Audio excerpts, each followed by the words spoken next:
the way you introduced it was learning from other people's mistakes. Mm-hmm. Some of us need to make our own mistakes. We don't learn well from other people's mistakes. And so that's a difference point in your testimony too, that like you were able to observe and absorb versus somebody like me or someone else you guys now have to make. They're very good friends with my daughter. Have to make our own mistakes. We don't learn well from other people's mistakes. And so it's just very interesting to me. Mm-hmm. And also I think there's something there that I would like to lift out, which is in living life inside and outside of the bubble. It's comfortable to live in your church and be friends with all Christian people. That's comfortable. I have actively tried in different seasons of my life to be like, where can I engage more people that aren't Christians? But it's normal. It's natural human behavior that you end up with people who are like you. I just had another moment of that yesterday because our dog is sick and he can't be alone. And as a result, we haven't been going to church as a family because someone has to stay here with him. Our dog sitter's a Christian. All of you guys are Christians. Anybody who I would ask to do anything like house sitting or watering our plants, watching our dog, I have no one who I could ask that wasn't a churchgoer. I was like, well, I'm not going to ask anybody not to go to church. And then I realized, oh no, I'm in the bubble again. Like, where are the people in my life who aren't believers who can watch my dog on a Sunday? You know what I mean? Like, I realized I had fallen back into the bubble. And what your testimony is reminding me is there's value on both sides when we get out into the world and out of the bubble. I know that yours is a different story because it's in your church that you're having these experiences, but still your community is not, suburban privileged situation where the bubble stays not popped. And I just wanted to lift that up because you're testifying to a reason that you have faith that some of us who live in a bubble are missing out on. Yeah, and I'm so grateful for that experience. And like, it's definitely changed me as a person too, because even at my Christian like high school, like at first, like I was definitely not friends with people before I became friends with you guys. Like I was friends with people who were going down that path. And like, that's something that really made me like stop, take a look at my life and be like, okay, I see what path they're going down because I've seen other people go down it and how just ruining it is for their family, their friends, for themselves. And that was a huge point in my life where I stopped and I was like, I can't really hang out with these people as much as I am because I'm getting influenced. And like, I don't want to go down this path because I've seen other people going on this path. So I need to change that, and it's changed my friend group. It's changed my life really, because I would probably still be following down that path if I wasn't. Mm-hmm. That's good. That's good. Other reflections on what she's talking about? I think that's like a huge thing that you did, like, and like that's hard to do in high school, is like to like look, like sit back and like look and realize like I can't be friends with these people, and then you start to kind of like freak out and you're like, okay, well, who am I going to be friends with? It was hard, yeah. And but I mean, I'm glad that we're friends now. Yeah. But definitely like props to you for that, because like especially doing that in high school. I mean, like doing it in college, like there's a lot of people. Everyone's doing it. Yeah. Mm-hmm. So to do that in high school, especially like at our school, when it was very cliquey. Yeah, it was cliquey. Like, oh, she's not sitting with them at lunch anymore. What happened?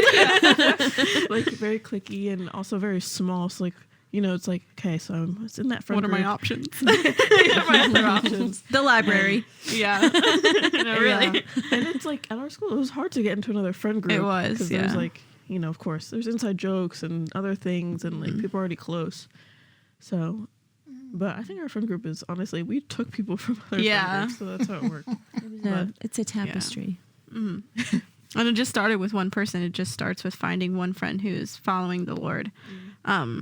And you guys can kind of go together. And I think that's what I found in like Michaela, and we would, I would be able to like really talk to her about the Lord.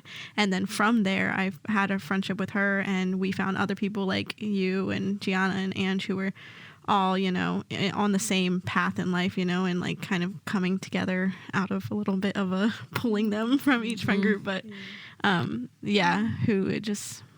worked out, and the Lord worked it out.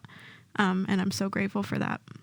And that's a milestone, which neither one of you really brought in your notes, but it's a way that God was working in your life for his purposes long term. Another testament to his faithfulness. And that if you're following him, he will bless you. And it might not have been like he didn't have to bless me with a good friend group, but he did, and I'm really grateful for that. Yeah. And it's like so funny that you would think it would be easy to find like people that are like actually following like God in a Christian school. It was hard. I think that's another like for lifers thing. Like they were so comfortable in I'm just here because my parents want me to be, and they weren't. And I think just like our friend group, not to gas us up, but like, I mean, it's but you're just saying, right? Yeah, I'm just saying. I'm like really, like Rachel was saying, really grateful because I remember senior year, there's a few people we disliked, and we went to church together after sleepover, and like the testimony was like basically talking about like you shouldn't really be talking about these people in this way, and we all looked at each other like we were just talking about them last night at the sleepover. Gianna came home and said that same thing. That was impactful for all of you guys that day. I think a big and you slept over here, if I recall probably correctly. And it was just little things like that, and just being able to like talk about our faith and talk about like difficult things with each other, and like we're never like mad at each other, and we're never, even if we're like disagreeing on things, like we're like respectful and understanding. And I think that's like it's not rare, but I also feel it's like pretty rare. It's a rare thing being to find. Especially such a big group of you. Like 5 is a lot to have that tight of a friendship. Yeah. And also like on that same app, like we did that plan on like the Bible app together. We should do that again.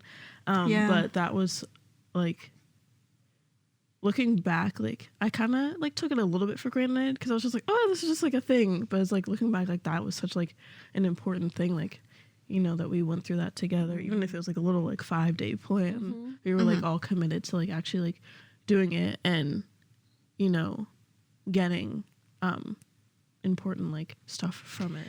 Listen, the Bible talks all over the place about the influence of your friendships and your social group and the people that you spend time with. And so that's kind of, it's again, 2 sides to the same coin, because the Bible calls us to draw people to us that are going to uplift our faith.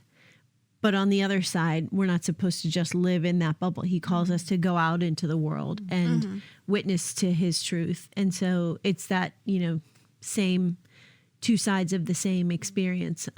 But yeah, there's no question that the people that you spend time with influence you for the good or bad. And yeah, I mean, as a mom, I'm really glad you guys have that friend group. Honestly, it's really good.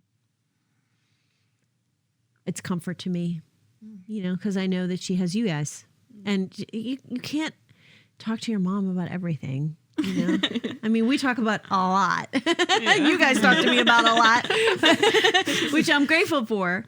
But you need to have your girlfriends and like someone who's not your mom to talk to about stuff. And so, yeah, that's huge. I mean, you have a great group, a core group too, a big core group. Yes, it's we enjoy it.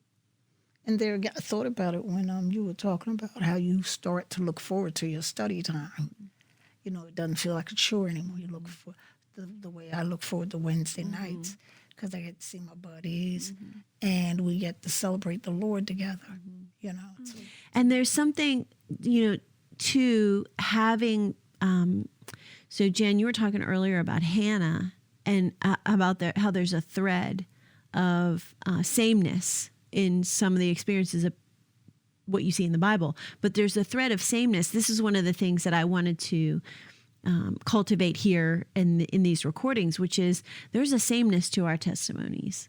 There's a sameness to our experiences because we serve the same God. Yes, they're customized and very personal to us, but there's also a sameness. There are core truths, like when we are faithful to him, he shows up for us, and when we seek him, he will be found by us. And the ways that he works in and through his word and through the people around us and through the experiences that we have in our church and our home, there's a sameness, and that can be really edifying to our faith. For me, it really is to hear other people's testimony and be like, yeah, that resounds with me. That is, I can relate to that, which I think in and of itself is a reason to have faith, because when we're all experiencing, this is a little bit like what I said at the beginning. It seemed foolish to me, if you were going to start a faith, to have it be based on brokenness, the brokenness of humankind. But the reason that resounds is because we all experience it. We all live it. We all have it. We all see it. We've all been hurt by it. And so it's truth that we know in our core. We don't have to be taught that truth. We know that truth. And to be able to build on that with the gospel of hope and faith and freedom, there's a sameness there. And I think that's a good reason to believe that what we're doing is truth, that the faith that we have is truth, that the God that we serve is real. When there's a common human experience in our Christian experience. And along with that, we know we're too sinful to earn our way to heaven. We know we can't work our way to heaven. I think a lot of other religions are like, you need to do this, this, and this, and then you earn your way to heaven. Mm-hmm. But we know we're too sinful. There's no way that I can work myself to the same level as God at all. Right. So I know that that Jesus coming to save me, and it's not by any of my works. Yes. That's one of the most amazing parts to me as well, is I can't earn that. I can't do anything, and it's not up to me. It's really not. It's a distinctive of our faith. Mm-hmm. The other major world religions have a little bit of a prescription, but then there's always that question, how much is enough? Mm-hmm. And they don't really answer that question. Mm-hmm. And one of the distinctives of our faith is that there is an acknowledgement of the brokenness and a solution that will work for every person who executes it, which is Jesus. Yeah. So really good call out. Yeah. I like that a lot, because what you were saying with the other world religions is they have it's the how much is enough, and we already know that we aren't, and that we have that solution. And I think what you're saying is it is kind of weird to start off with the I forgot the word, but the foundation of that, we're all broken, we're all sinners. But I think it's nice to know that you're not enough, but there's a way. Yeah. Come as you are. Yeah. It's not that we're comfortable with not being enough. No. We wish we were. And that's really the sanctification process, is really learning in different ways to let go of trying to control your salvation and your relationship with God. Just letting go. I mean, listen, as true as human brokenness is, humans love to be in control of their own destiny. And so that's the banging up against of seekers and skeptics who think it's a bunch of rules and don't want to go for that. And it's the banging up against of believers who are trying to journey and mature in their faith, who are well, I'm going to force myself to read my Bible every day, instead of saying, I'm going to allow God to draw me to him every day. Those little micro habits that we have to over time mature and let go of, rules and to-do lists and things that whether you were raised in the faith or not, the letting go of control over our own salvation, or keeping our salvation, or making sure that we're keeping our witness or testimony or whatever we get wrapped up in. Because it's not like you just believe in Jesus and then you're you are a different person, but behaviors take a long time to change, and allowing God to change them.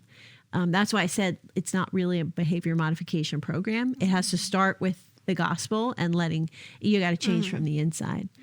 And And then seeing that fruit, seeing that happen when you just said, I know that these people could not have changed their lives on their own. In fact, my younger daughter, Sophia, was on the last recording and she shared, she was like, there are things I've seen in your life, Mom, and I know that couldn't have happened without God. And so it's interesting. Like, I recognize it. There are certain things that you would never have been able to change yourself because you tried. You tried behavior modification. You tried new habits. You tried getting a nutritionist or a fitness person, or you tried going to the gym, a gym membership, whatever. Like, whatever it is that we're trying to change in our life, if we're trying to muscle through it, there's only so much energy you have to muscle through something. And it's like I said before, it's not really sustainable. But the root being different, the Lord sustains. You just made me think of when your daughter said, I know, Mom, that could not have happened without the Lord in your life. And by far the biggest influence in my life and in my faith is my mom. My mom has gone on to glory about 20 years ago. And you know how it goes even when your mom's not. I still think I hear her calling me. But anyway, the biggest gift that she left was her faith. Now, it's amazing how your biggest testimony can be your faith, and it can live on way past you, which is what's happening with my relationship with my mother's faith, if that makes any sense. It does. Okay. That's what we're hoping for, right? Yeah, and that's the way, and see, it changed the way I parent, because my kids are not going to inherit anything Materially. But I want them to feel rich and made powerful by their mother's faith, not perfection. Faith.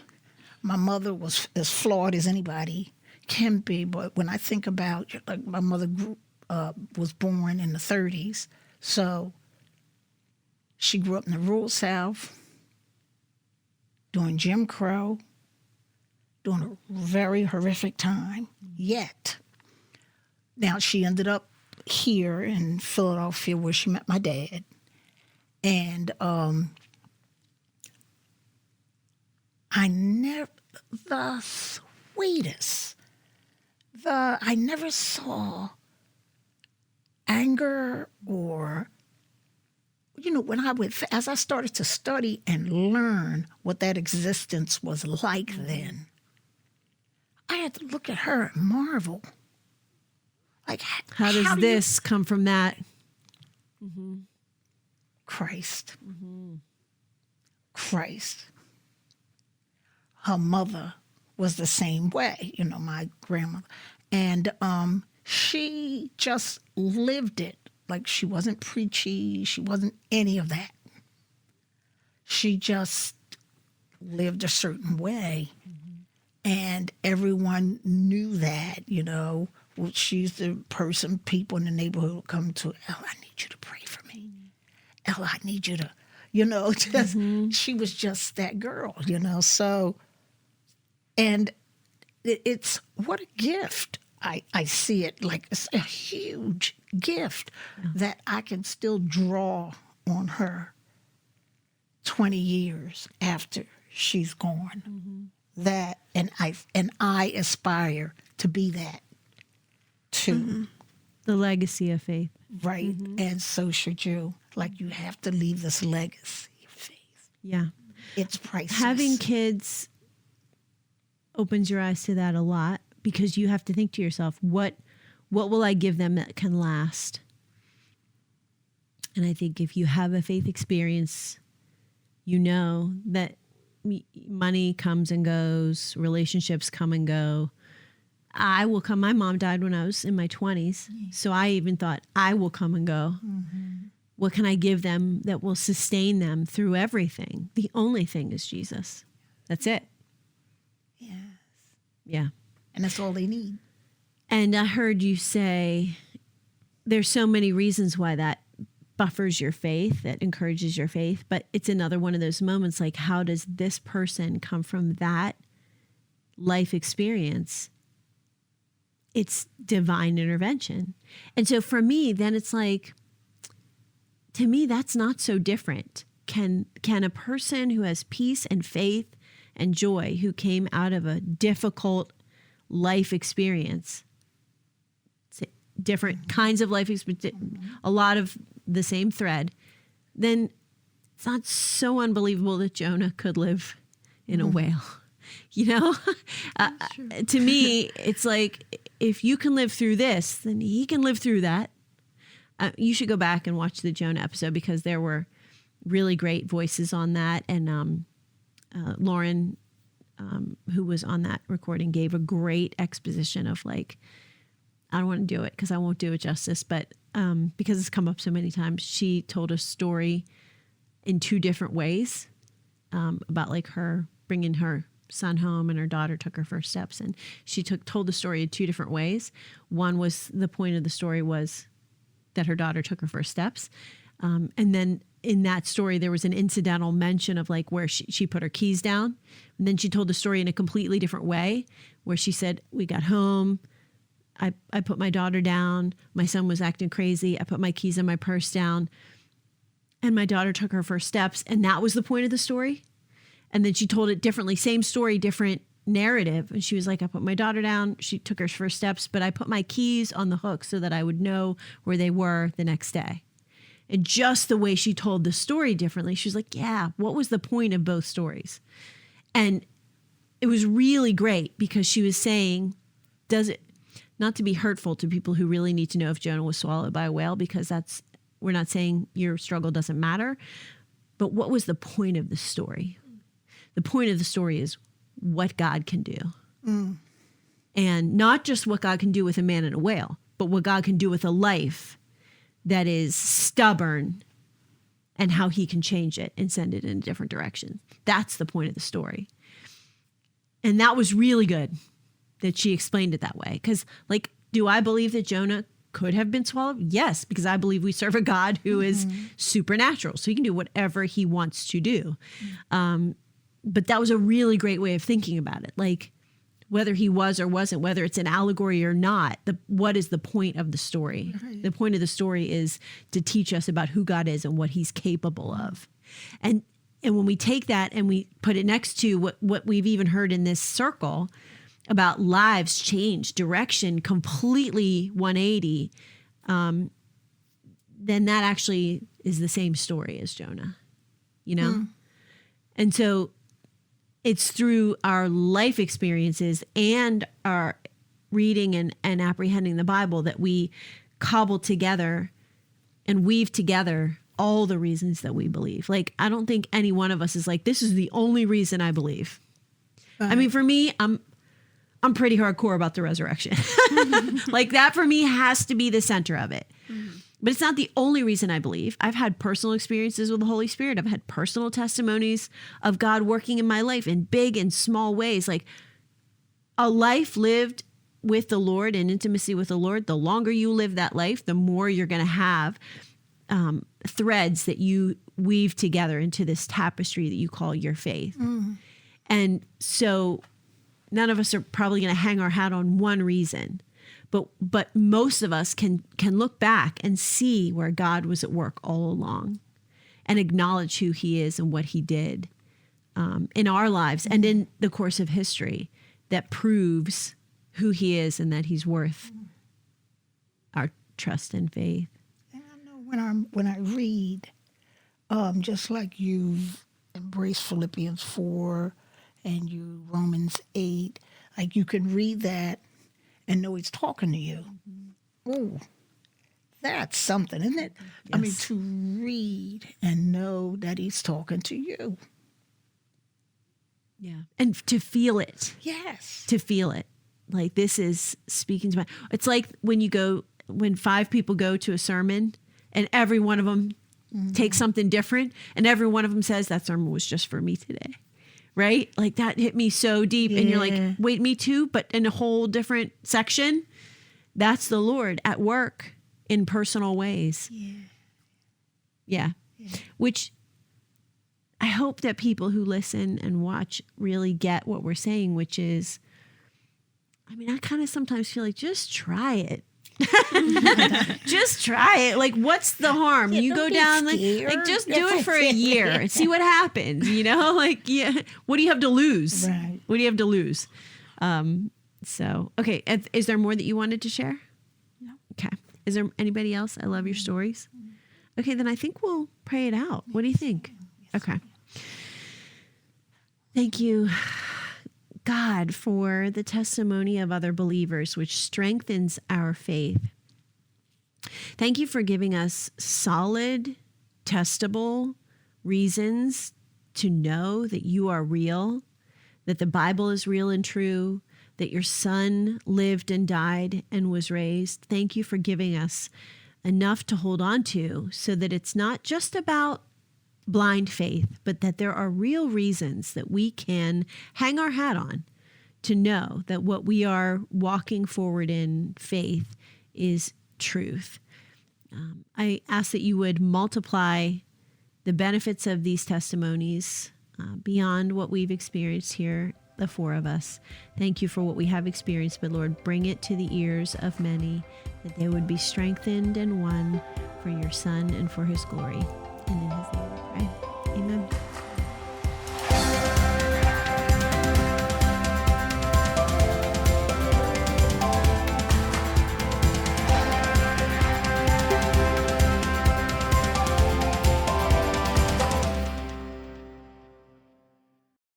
Hi, I'm Holly, and I'm the primary teacher and author here at Study with Friends.